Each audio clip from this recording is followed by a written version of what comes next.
Olá, tudo bem? Com certeza você e todos nós já ouvimos a expressão ser ou não ser, eis a questão. E você também já ouviu essa outra expressão? Há muito mais coisas entre o céu e a terra do que imagina a nossa vã filosofia. E por fim, há algo de podre no reino da Dinamarca. Islam, é a primeira expressão eu já até ouvi, mas vou ser bem sincero, não tenho a mínima ideia do que se trata. São todas expressões criadas pelo poeta, ator e dramaturgo William Shakespeare, que escreveu o livro Hamlet, o Príncipe da Dinamarca. E como eu disse, foi escrito por Shakespeare. E que na verdade, antes de se tornar um livro, foi uma peça teatral. Depois o livro e depois virou até um filme, todos eles com esse mesmo título. E no final do vídeo eu vou dar um spoiler e dizer como termina esse drama. E também comentar sobre todo esse enredo e o que o caracteriza com esse tipo de dramaturgia. Mas antes, se você está gostando da ideia deste vídeo, deixa um like para nós, se inscreve no canal e ative os sininhos para receber mais vídeos interessantes como esse. E antes de começar a resenha propriamente dita, vamos comentar um pouco sobre o autor, William Shakespeare. Como já dissemos, ele também foi ator, escritor, dramaturgo e poeta inglês. Nasceu no século XVI, casou-se ainda jovem, aos 18 anos. Teve 3 filhos e um deles, chamado Hamlet, morreu ainda muito jovem. E essa obra é em sua homenagem. Islam, você disse Hamlet, mas não seria Hamlet, essa obra teatral escrita em homenagem ao filho de Shakespeare? Sim e não. Primeiro que foi uma homenagem ao seu filho, Hamlet, escrito com o M. Mas o título dessa obra teatral, do livro e do filme é Hamlet, escrito com ele. E Shakespeare não escreveu apenas essa peça, ele ficou famoso com várias outras peças teatrais que também se tornaram livros, que também se tornaram filmes ao longo do mundo.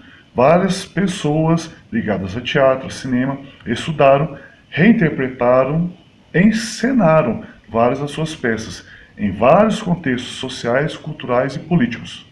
E agora vamos à resenha de Hamlet, que era o príncipe da Dinamarca. E o rei também possuía o mesmo nome, Hamlet, porém ele foi morto. E depois de morto, ele contou ao seu filho, o príncipe Hamlet, quem o matou. Mas lembra, o rei Hamlet, ele morreu. Como é que ele contou ao seu filho, o príncipe Hamlet, quem o matou? Estou vendo que você está prestando atenção no vídeo. Mas o rei, ele voltou em forma de fantasma e contou ao príncipe Hamlet que quem o matou foi o seu irmão, Cláudio. Dali em diante, começa o drama de Hamlet querer vingar a morte do seu pai. E começa a tramar como vai se vingar de Cláudio, que se casa com a rainha Gertrudes, que era a esposa do então rei Hamlet. Rapaz, mas esse Cláudio é muito danadinho, hein? Matou o rei Hamlet para ficar com a esposa dele, Gertrudes, e se tornar rei. Exato. E isso só alimenta ainda mais o desejo de vingança de Hamlet. Mas Cláudio é esperto e ele tem alguns comparsas que o ajudam nas suas artimanhas, como por exemplo o conselheiro Polônio, que por sua vez era pai de Ofélia, que era o grande amor de Hamlet. Mas Ofélia começa a ficar doida devido àquele espírito obcecado de vingança de Hamlet. Ela fica tão perturbada que comete suicídio. E devido à cultura da época, ela deve ser enterrada em sigilo. Mas Hamlet sabe disso, vai ao cemitério e vê um coveiro cavando uma cova, obviamente. E ele desenterra uma caveira. Então Hamlet pega a caveira e começa a divagar de quem seria o corpo daquela caveira, quem seria o ser humano que viveu e era dono daquela caveira. Islam, então é nessa hora que ele fala, ser ou não ser, eis a questão. Não, não, não, não. A mídia nos induz a pensar isso. Aliás, a mídia nos induz a pensar várias coisas distorcidas. Mas ele apenas pega a caveira e divaga quem seria o dono dessa caveira. Em um outro momento, aí sim, ele profere a famosa frase, ser ou não ser, eis a questão. Mas voltando ao cemitério. Enquanto ele está divagando, ele encontra com um amigo antigo seu, Laertes, também filho de Polônio. E era antigo amigo de Hamlet, pois Laertes descobre que Hamlet matou seu pai, Polônio. Só que Hamlet, ele matou sem saber quem estava matando, pois ele entrou no quarto da rainha Gertrudes, começou a comentar alguns assuntos, muitas vezes sigilosos, e notou que tinha alguém atrás da cortina. E de forma impulsiva, tirou um punhal e desferiu o golpe nessa pessoa que estava escondida atrás da cortina. Foi aí que ele descobriu que era Polônio. E Laertes, sem saber exatamente o motivo, também queria vingar a morte de seu pai. Isleamer, mas quanta tragédia, né? Morreu o pai de Hamlet, morreu o pai de Laertes, exatamente. E é isso que caracteriza esse drama, essa dramaturgia. E calma que ainda tem muita coisa para acontecer.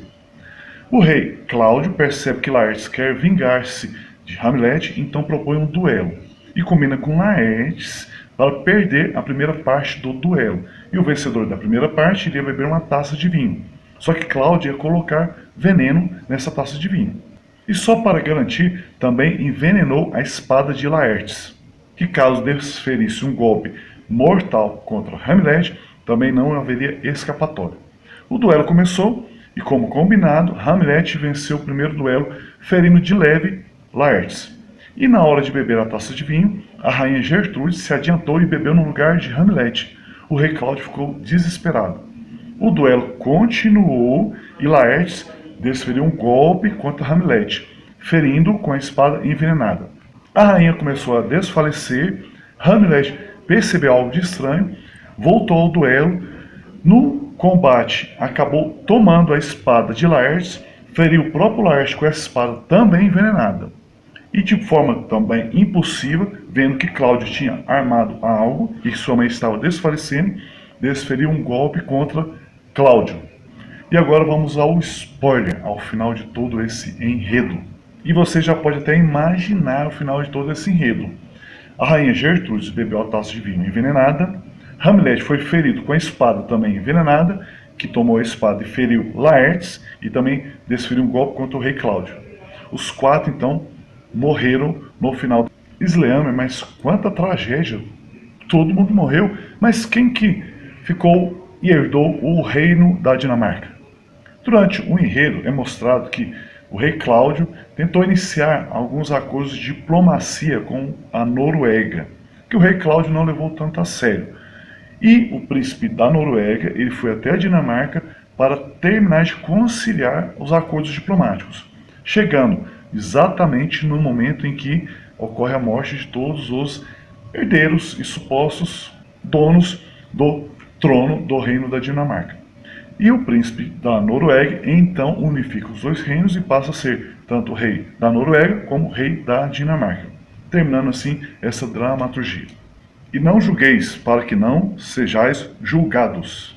E se você quiser saber um pouco mais sobre as expressões que citei no início desse vídeo, o que Shakespeare quis dizer sobre cada uma delas e como elas são tão atuais, mesmo escrita há muito mais de um século, como por exemplo a última expressão, há algo de podre no reino da Dinamarca. E aí, gostou desse vídeo? Então deixa um like para nós, posta qualquer outro comentário também e pode divulgar esse vídeo com seus amigos. Obrigado a todos e fiquem com Deus.